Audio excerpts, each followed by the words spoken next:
Jai Hind to all the SRPians. This is Shashank sir. Dear students, welcome to the online classes of SRPS once again. Since we have started chapter 2 Kings and their kingdoms, in this video we are going to learn about warfare of the wealth as well as about the Cholas. Well, you may have noticed that each of these ruling dynasties has based in a specific region. At the same time they tried to control other areas on particularly. Actually, one of the best known such as rulers, in this case Sultan Mahmud Ghazni, we'll talk about it through an animation just few minutes later. He ruled from 997 to 1030 and extended control over parts of Central Asia. This is important, and the important keyword is Sultan, an Arabic term. An Arabic term meaning ruler. Meaning ruler. Note down it. Okay. Next, who wrote about Sultan Mahmud? A scholar named Al-Biruni to write an account of the subcontinent, the Arabic work known as the Kitabul Hind. So, if there is a question like who wrote Kitabul Hind, you have to write the right answer. Al-Biruni remains an important source for historians. Well, now let me show you through an animation all this with explanation. Here, let me talk about the city of Kannauj. The ruling dynasties ruled various areas. The most prized area was the city of Kannauj in the Ganga Valley, as you can see in the map. Kannauj, also spelled Kanauj, administrative headquarters and a municipal board of Nagar Palika Parishad in Kannauj district in the Indian state of Uttar Pradesh. The city's name is traditionally derived from the term Kanyakubja. Kannauj is the nation cities. In the meantime, the capital of, in earlier times, the capital of Harshvardhan. It is said Kanyakubja. Brahmins are originally from Kannauj. Kannauj is known for its distilling of scents and is a market of center for tobacco, perfume and rose water. It has given its name to a distinct dialect of the Hindi language known as Kannauji. It was called Kalinipaksa during reign of Alexander. Also, Gurjara Pratihara, Ashtrakutas and Pala dynasties were in this area. They ruled over there for several years. Ruler Sultan Mahmud Ghazni, as I told you earlier, from Afghanistan. Yemen al-Diwala Abdul Qasim Mahmud ibn Sivakuddin, more commonly known as Mahmud of Ghazni, was the most prominent ruler of Ghaznavid Empire. Okay, he conquered the eastern lands. He conquered the eastern Iranian lands and the northwestern India subcontinent from 997 to 1030 till his death. Mahmud turned the former provincial city of Ghazna into the wealthy capital of an extensive empire which covered most of today's Afghanistan, eastern Iran, Pakistan, and northwestern India. He was the first ruler to carry the title Sultan and signifying his extent of power, though preserving the ideological length.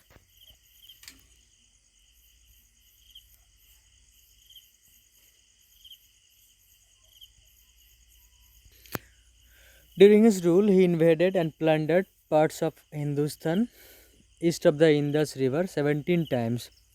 Other kings who were engaged in the warfare, Chahmanas, later known as Chauhan's dynasty, tries to explain Chauhan rulers in Chauhan dominions from 800 to 1316 AD. AD for Anno Domini means after the Christ. Okay. Chahamanas dynasty includes many branches of the Chahamanas. The first of these branches lived in the kingdom of Mahismati, situated at the bank of river Narmada. Okay. Now we will talk about a closer look regarding the Cholas. Now, as you can see in this map, Chola kingdom and its neighbors, and the fluctuating frontier over there. As you can see, fluctuating frontier over there during this fluctuating frontier, and this is the Cholas. As you can see, this is the Cholar empire and their neighbors. Okay, let me show you through an animation. Cholas empire. The heartland of the Cholas was the fertile valley of the Kaveri river, but they ruled a significantly larger area at the height of the power from the later half of the 9th century of 19th century till the beginning of the 13th century. The whole country south of the Tungabhadra was united and held as on state for a period of 2 centuries and more. Under Rajaraja Chola first and his successor Rajendra Chola first, Rajadhiraja Chola, Veera Rajendra Chola, and Kulutunga Chola first, the dynasty became a military, economy, and cultural power in South and Southeast Asia. Now we will see the role of Cholas. The Cholas left a lasting legacy. Their patronage of Tamil literature and their zeal in the building of temples has resulted in some great works of Tamil literature and architecture. The Chola kings were they pioneered a centralized form of government and established a disciplined bureaucracy. The Chola school of art spread up to the Southeast Asia and influenced the architecture and art of Southeast Asia.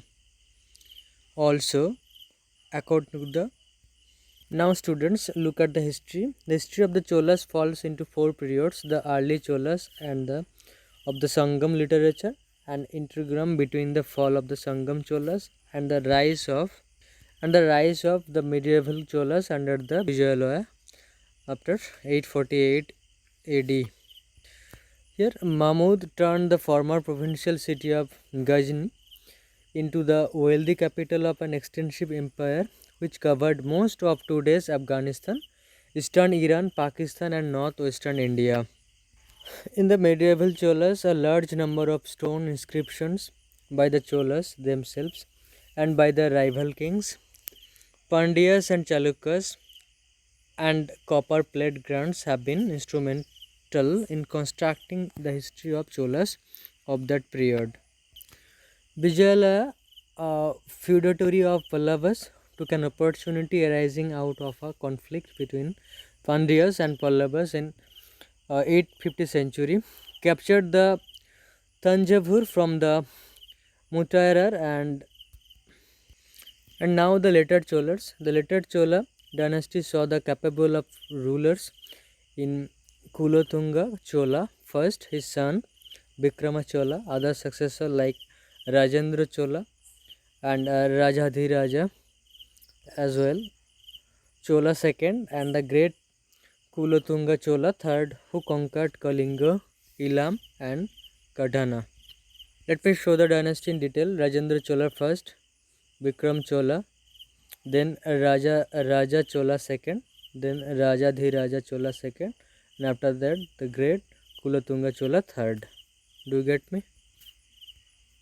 However, the rule of the later Cholas between 1218, starting with Rajendra Chola II to the last emperor Rajendra Chola III, was not as strong as those of the emperors between 850 to 1215 AD. Here, this point should be noted.